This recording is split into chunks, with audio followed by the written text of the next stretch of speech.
Siempre en el caminante Cervantes errante de San Juan de Alfores es la casa, la morada, la ventana gastronómica y musical.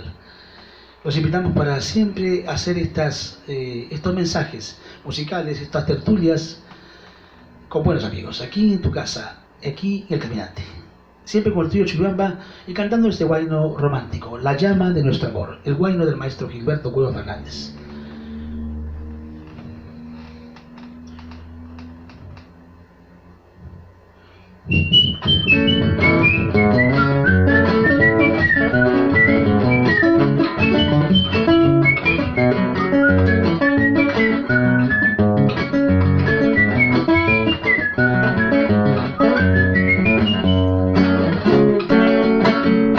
Veces he pretendido borrarte de mi memoria con esta sed infinita de quien busca el olvido. No puedo porque me sigue el recuerdo de tus labios, tu mirada, tu sonrisa y de todos tus encantos, y de todos tus encantos. Desde el día en que te fuiste, mis ojos se han convertido profundos manantiales de lágrimas y tristeza.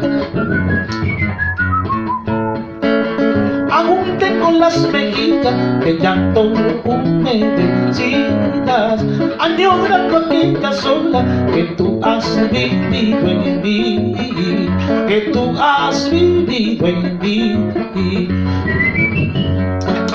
¡Chao!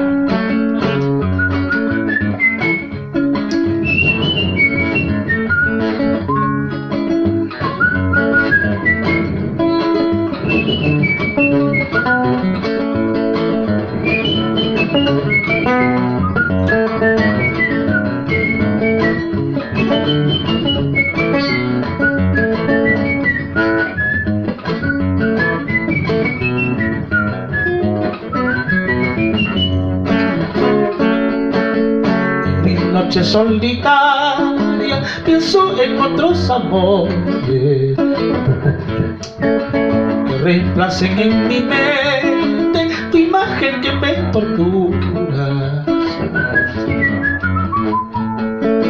Mentira, cuando yo muera encontrarás en mi tumba que por ti sigue ardiendo la llama de nuestro amor, la llama de nuestro amor.